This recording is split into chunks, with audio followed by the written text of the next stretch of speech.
So before we begin, I just want to acknowledge that we're meeting on the traditional, ancestral, unceded territories of the First Nations and Native American peoples. Here where I am in Vancouver, those peoples are the Musqueam, Tsleil-Waututh, and Squamish nations. But I know where many of you are, you're on the land of other nations. So feel free to put the nation names in the chat if you'd like. Always, but especially during these difficult days, let's remember our connection to our sisters and brothers in these nations and pray for the day in which we might be with them in right relationship. Welcome. Welcome to Living Interfaith. Know that the whole of you is welcome. You're not asked to leave who you are in your own homes. Please bring who you are in with you. But what you are asked to remember is that everyone around you has brought who they are in with them as well. And all of goodwill are welcome. When you're ready, let's sing.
Beautiful. Thank you so much.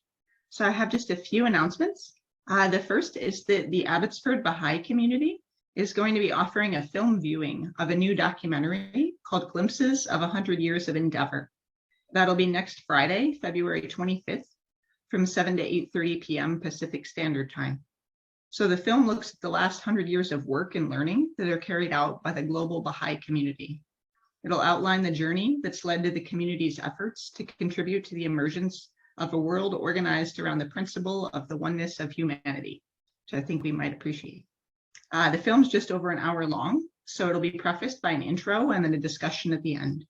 If you're interested, I can give you the Zoom link right now, so everyone's welcome to attend. It's supposed to be a really powerful film.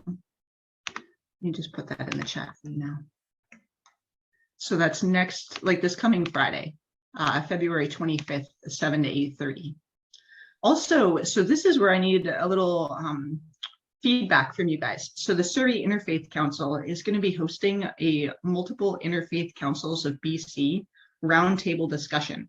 They moved the date. It's going to be on Sunday, March 27th at 3 p.m. Pacific Standard Time, so 6 p.m. Eastern Time. They're going to be doing this in conjunction with the nonprofit Circles of Reconciliation. So the idea is Circles of Reconciliation focuses on the 94 calls to action from the Truth and Reconciliation Commission. And they focus on the ones that are specific to faith communities.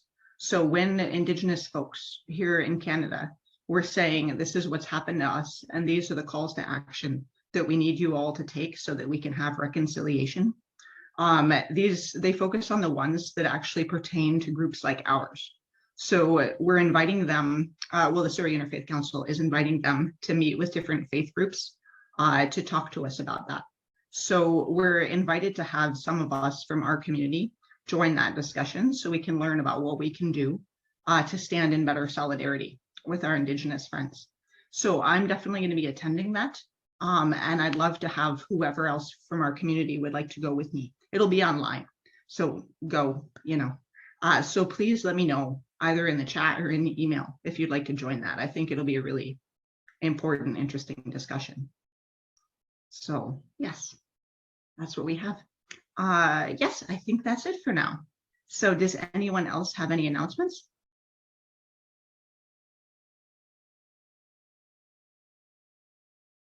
Okay, no problem. Here, let's just come to silence for a moment.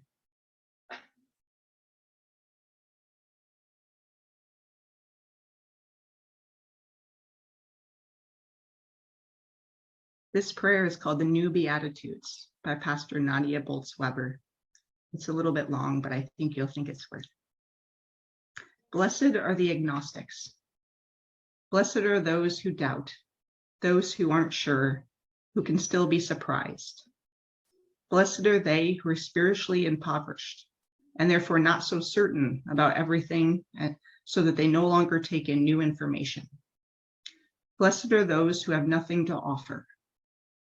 Blessed are the preschoolers who cut in line at communion. Blessed are the poor in spirit. You are the heaven, and Jesus blesses you.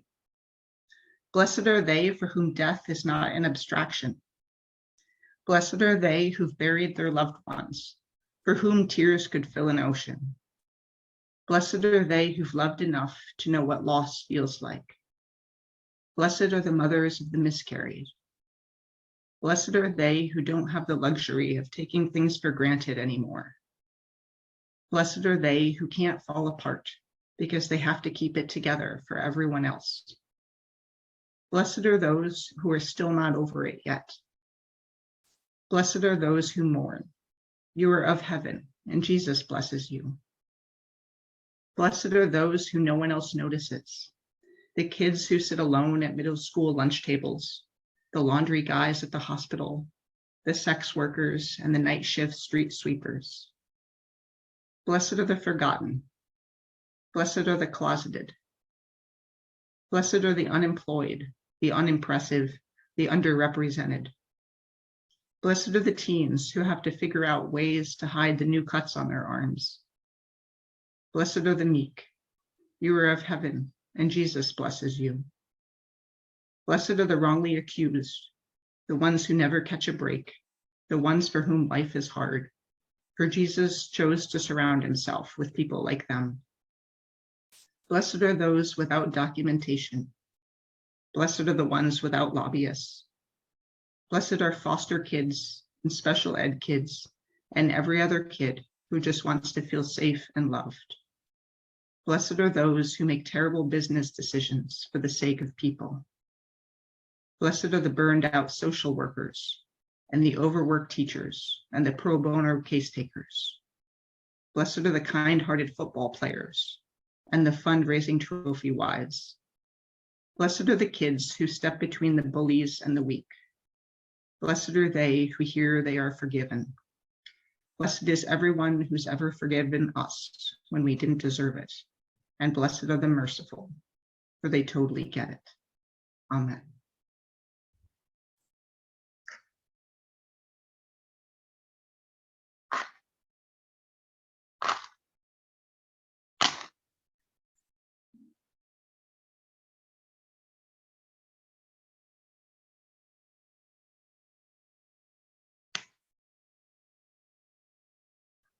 At times, our own light goes out and is rekindled by a spark from another.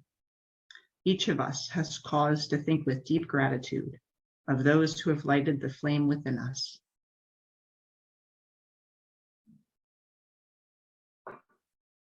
Now, if you'll unmute and join me in a passing of the peace. Peace, everyone. It's wonderful being with you this morning. Peace to Shalom, all. shalom, peace. Peace to everyone. Peace, Peace to everyone. That was so powerful, Kathy. I'd love it if you could send it out. Absolutely.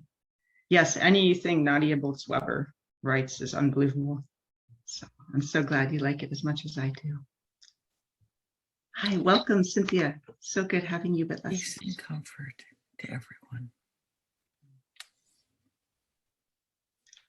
Peace be with you. And when you're ready, let's sing.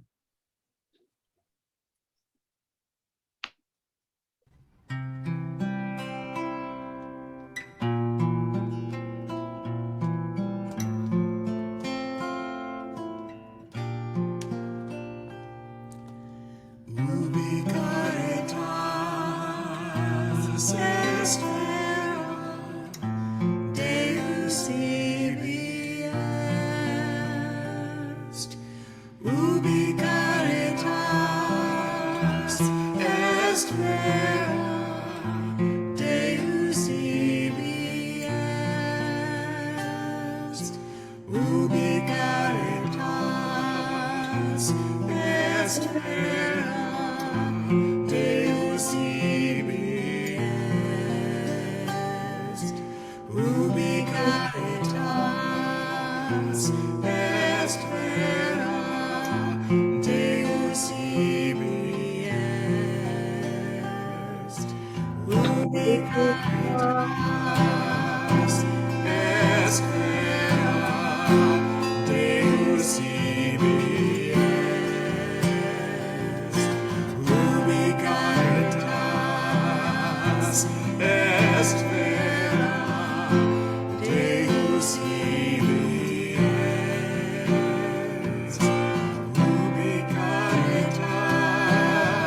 est vera Deus ibi est, ubi caritas est vera Deus ibi est, ubi caritas est vera Deus ibi est, ubi caritas est vera Deus ibi est.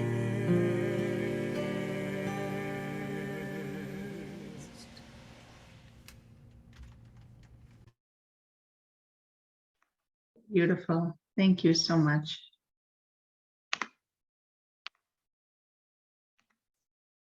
Now, if you'll join me in our joint affirmation.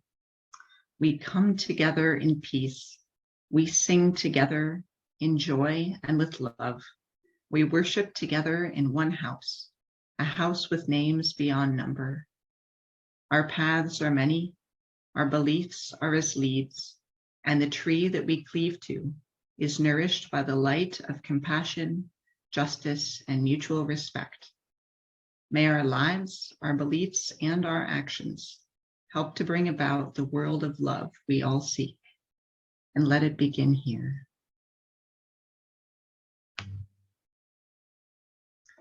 Thank you. Now is when we usually pray in our own homes and in our own ways for something in the world. As always, there are so many different things that need our prayers right now. I was reading this morning about the strife going on in Ottawa between the protesters with the truckers' convoy and the police. There's been some violence back and forth and lots of arrests, I think 100 arrests yesterday. So if we could pray for peace and the benefit of all there and everywhere else where there is strife. Let's just take a few moments now to pray.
Thank you.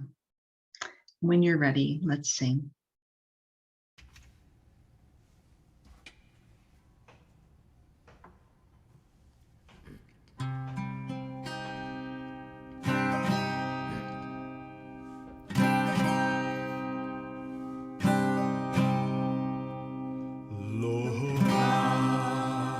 Samasta Sukhino Bhavantu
That's so powerful. Thank you so much, Bruce and Cheryl. Amazing as always. Thank you so much. Now is when I usually say that I would pass around a basket. In lieu of that, I will put our donation page in the chat. So many of you do so much to support our community already, and we're just so grateful for all your support to keep us going and thriving in this way. So thank you. Also, Doctors Without Borders could definitely use some assistance. So any extra funds you'd like to send their way would be wonderful, especially at this difficult time. And then up here in Canada, I know a few weeks ago, they unfortunately found more Indigenous children's bodies in unmarked graves outside a residential school. So any extra money that you could send to the Indian Residential School Survivor Society would also be much needed and appreciated to help support those who are still overcoming the trauma of what they went through. So thank you. Feel free. Are there any other groups that we should highlight at this time? Okay, thank you. And when you're ready, let's sing.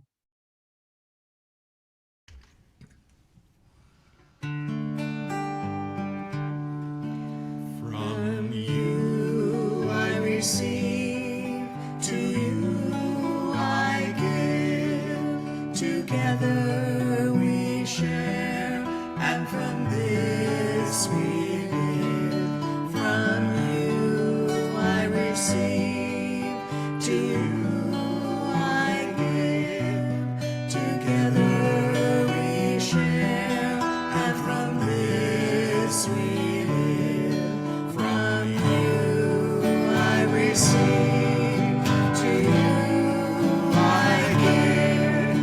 Together we share, and from this we live.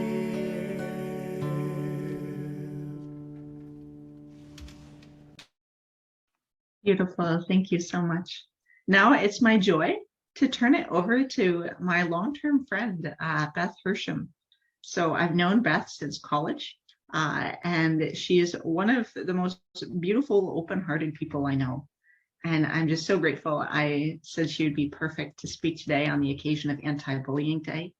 And I think we'd really be blessed to hear from her. So thank you so much, Beth. Over to you.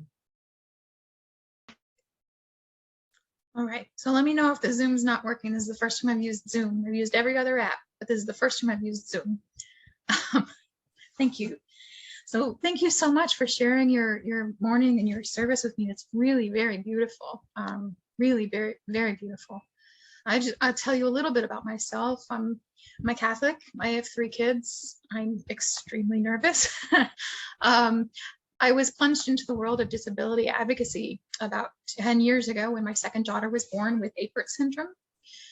When she was born, the first few years were terrifying, but I didn't have time to dwell on my fears. She wasn't breathing when she was born. She needed neurosurgery right away. Her primary doctors didn't think that she was going to survive, and that was kind of thematic. That was just the first few years of her life. It was crisis after crisis, and it didn't really feel like a series of emergencies, although it was. It felt like one long emergency, which lasted 4 years. And so when her health settled, her health stabilized. She's got a lot of things that we have to take care of, but she's stable. And that was when I started having panic attacks, really severe, debilitating panic attacks. My brain had spent 4 years in fight or flight mode, and it didn't know how to turn that off. So before all that, I thought I could do anything. I was a feminist. I was involved in politics. I was an activist. I wanted to change the world, and I really thought that I could. And my anxiety smashed that confidence. My daughter reshaped my worldview. I had thought that I was empathetic. Empathy was important to me. I thought that I loved openly and truly. But while I was finding my path back to myself, in real ways back to myself, I heard things in new ways. I am now a person who struggles with mental illness, raising a daughter with both visible and invisible disabilities. And I guess the isms, it's not theoretical anymore. Racism, for instance, it makes more sense. It's not just a world where you might encounter somebody who hates you on sight because of how you look. It's a world which has been designed in tangible and very real ways to hold some people back. And it's a world where people will say and believe that they have your back. And then they'll work hard to knock down any supports that you have built or that have been built for you. So it isn't just that they won't support you in a way that you need, that they can't because they don't understand that they're not doing it already. So bullying, I'm here to talk about bullying. You'll forgive me, I hope. I'm Irish and we never take a straight route when the windy one will do. I was always taught that sin is always a distortion of a virtue. And there's some resonance there with philosophies, with a philosophy or notion that people are good. People want the good. No one wants to be a bad person. And we do bad things. When we do bad things, there's generally some good which we want. And I want to look at bullying from that perspective. I want to try and understand bullying not as a bad thing which bad people do, but as a thing which I might do, maybe have done. Because what's the goal here? We want to combat bullying. And I want to make the case that bullying isn't something which happens over there. It's not that person over there. It's everywhere. So what's bullying? Bullying, I mean, some description, I mean, some adjectives. It's aggressive, it's coercive, it's intimidating. There's usually a power imbalance, whether it's perceived or real. So what's the distorted thing? What is the attractive good which is drawing people? I mean, I guess essentially, why do bullies bully? But that's, nobody's thinking it through in that. I mean, nobody's saying to myself, well, this is what I want. What's the distorted thing, the attractive good? Is it power? Bullies want power. Bullying feels powerful. The power is a facade though, right? It's a distortion or an illusion. It's not real. Or this one's harder, maybe unity. And that's confusing because bully very clearly and definitely divides. Bullying others, people, but a sort of a unity which is achieved with violence, right? Like, and it's not unity, it's conformity. Instead of bringing people together, you just beat out the differences, and that's how we achieve unity through violence in the form of bullying. So again, unity is the good, but unity is as it looks in bullying is really it's an illusion, it's a distortion, or maybe joy, and that's even harder, right? But bullies laugh, and they laugh at each other, and they laugh, I mean, not at each other, they laugh at the person who is being bullied. They encourage other people to laugh. And so there, it's an expression, right? The laughter is an expression of some joy or otherwise, you know. But again, that's a very, it's a disturbing distortion. It's not real. They're not happy. It doesn't make them happy. And then so a place to begin talking about bullying is power and unity and joy being broken and distorted and twisted. Now I want to be very clear here. I am in no way trying to excuse or minimalize. Bullying is cruel, and the effects can be devastating, absolutely devastating. But I want to get to the humanity of the bully. What do they want? No one watches a movie about a bully and roots for the aggressor. So what is in this person? What's the perceived good? And I think a good place to begin is with power, unity, and joy. So I want to tell you a story. It's a short story, and it's a minor incident. I'm sure everybody's got some stories, some reference, some where they've experienced or seen bullying, and this is one of mine, and it's small. My family was outside playing in our neighborhood, and all the neighborhood kids are running around, and a child that I didn't know approached my daughter. Now my daughter is in a wheelchair. She has a craniofacial syndrome. She's you know, her head is sort of taller than is average, and the bottom line is she's visibly disabled, and she looks different on sight. She looks different. So a child that I didn't know approached my daughter and started saying some mean things, and in my head this whole incident happened in slow motion. Like, what should I do? I can make him stop, but he'll only do it more when I'm not there. And this child goes to my daughter's school, and the mom rage, right? It's growing, and I'm about to take down this elementary school kid. I am so mad. But what do I do? And then this beautiful thing happened.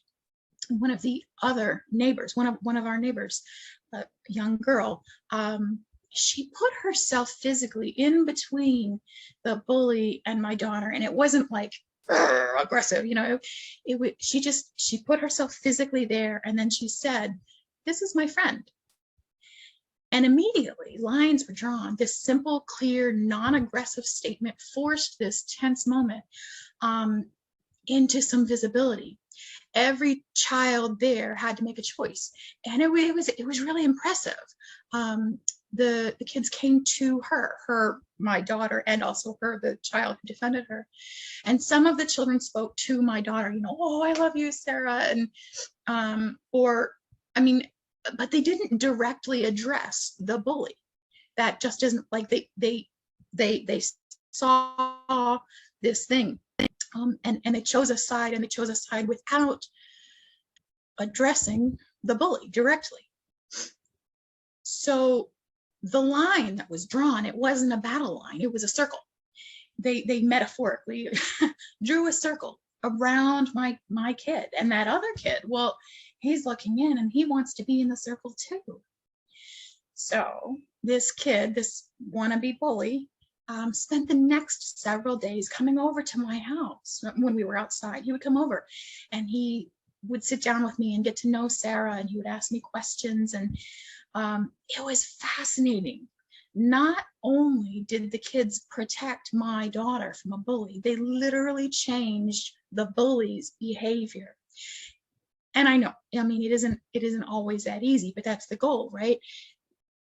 In that moment, as a parent, I knew that my daughter would be safe in school.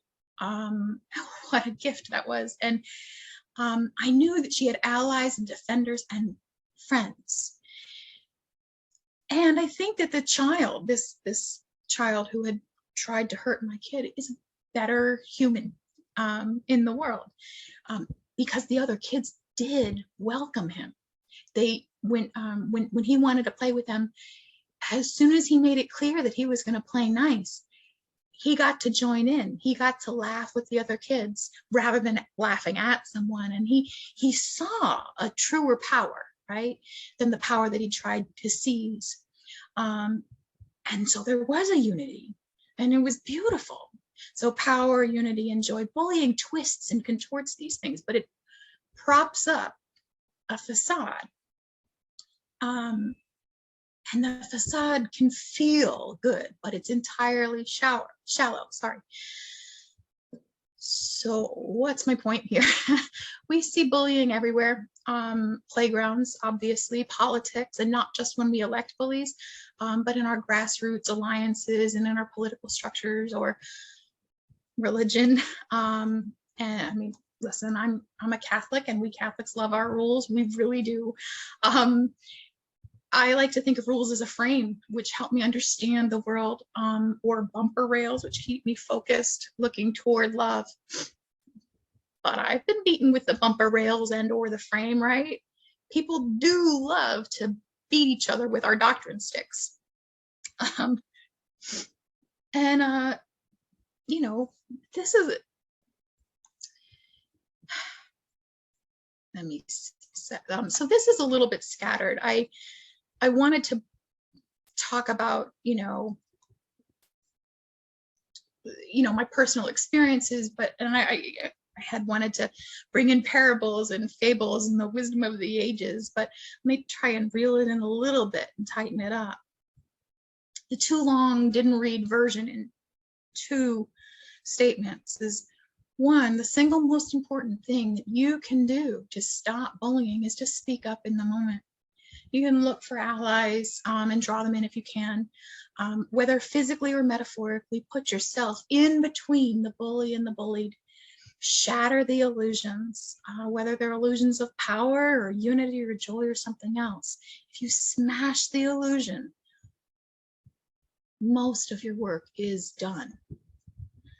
And the second, this might seem obvious. Don't be a bully. Not even to other bullies. When you just have illusions reflecting the other illusions, this can grow exponentially, not knocking down, but propping up the thing which we're trying to combat. So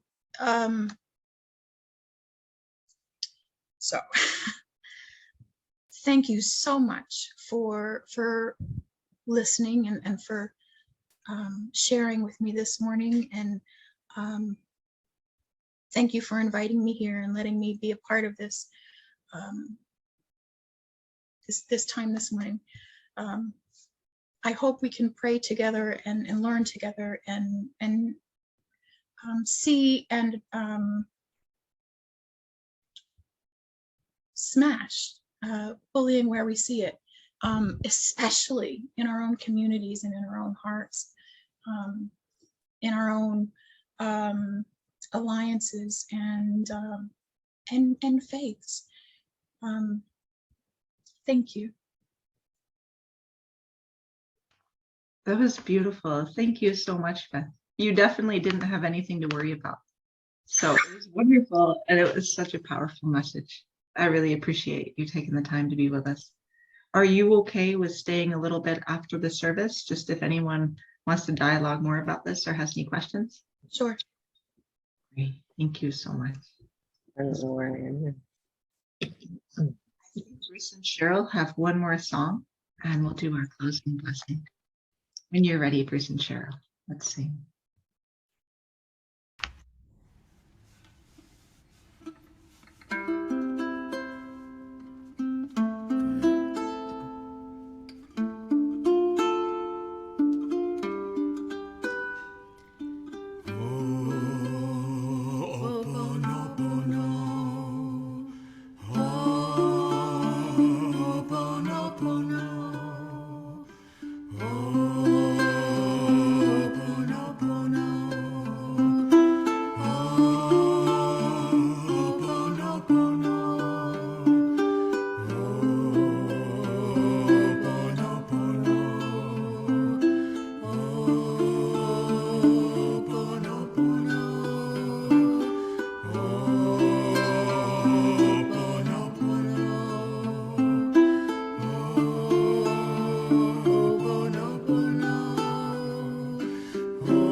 Beautiful. Thank you so much.